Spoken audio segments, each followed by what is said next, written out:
IPL చరిత్రలో most successful టీమ్గా ఉన్న చెన్నై సూపర్ కింగ్స్కు అద్భుతమైన రికార్డు ఉంది. ధోని సారథ్యంలోని ఆ జట్టును ఎదుర్కోవాలంటే ప్రత్యర్థి జట్లకు వణుకే. ముఖ్యంగా చెన్నైలోని చెపాక్ స్టేడియంలో సిఎస్కేను అడ్డుకోవడం అంటే దాదాపుగా అసాధ్యమే. అయితే ఇది మొన్నటి వరకు.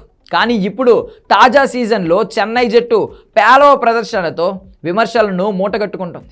5 సార్లు టైటిల్ ఛాంపియన్గా నిలిచిన ఆ జట్టు ఇప్పుడు వరుస ఓటములను అందుకుంటుంది. మొదటగా మరో మేటి జట్టు ముంబై ఇండియన్స్ను ఓడించి ఐపీఎల్ 2025 సీజన్ను ఘనంగా ఆరంభించిన ఆ తర్వాత 2 వరుస పరాజయాలను అందుకుంది. మొదట ఆర్సీబీపై సొంత గడ్డపైనే ఓడిన చెన్నై జట్టు ఇప్పుడు తాజాగా రాజస్థాన్ రాయల్స్పై కూడా ఓడిపోయింది. ఈ నేపథ్యంలో తాజాగా రాజస్థాన్పై సిఎస్కే ఓడిపోవడానికి పలు కారణాలున్నాయి. చెన్నై వరుస ఓటములకు కారణం బ్యాటింగ్ వైఫల్యమే.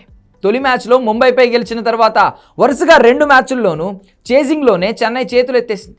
రాజస్థాన్ పైన జట్టు బ్యాటర్లు రాణించలేదు. గౌహతి లాంటి పిచ్పై ఈ లక్ష్యం పెద్దది కాకపోయినప్పటికీ చెన్నై బ్యాటర్లు తడబడ్డారు.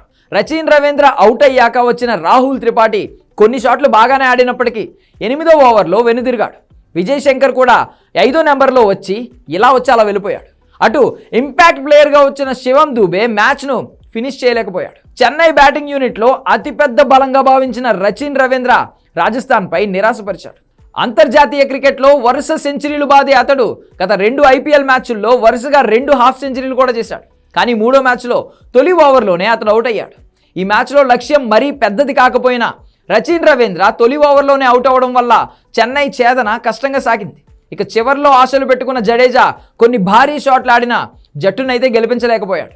అటు ధోని సైతం అనుకున్న స్థాయిలో రాణించలేదు. వయస్సు రీత్యా లేటుగా బ్యాటింగ్ వస్తున్న ధోని చివరి ఓవర్లో అవుట్ అవ్వడం చెన్నై కొంప ముంచింది.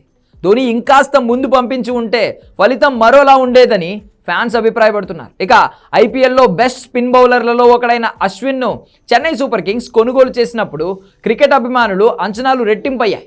కానీ ఇప్పుడు ఆ అంచనాలు తారుమారయ్యాయి. ఎందుకంటే అతడు స్థాయికి తగ్గట్టుగా రాణించడం లేదు. ముఖ్యంగా రాజస్థాన్ రాయల్స్పై 4 ఓవర్ల స్పెల్ వేసిన అతడు 1 వికెట్ తీసి 46 పరుగులు సమర్పించుకున్నాడు. అతడి పేలవ ప్రదర్శన కూడా చెన్నై ఓటమికి ఒక కారణంగానే చెప్పొచ్చు. ఈ నేపథ్యంలో చెన్నై సూపర్ కింగ్స్ పుంజుకుంటుందా లేదా అనేది చూడాలి. ఒక విధంగా సిఎస్కే ఈ సీజన్లో రాణించడం అనుమానమే అని పెద్ద ఎత్తున అభిప్రాయాలు వినిపిస్తున్నాయి.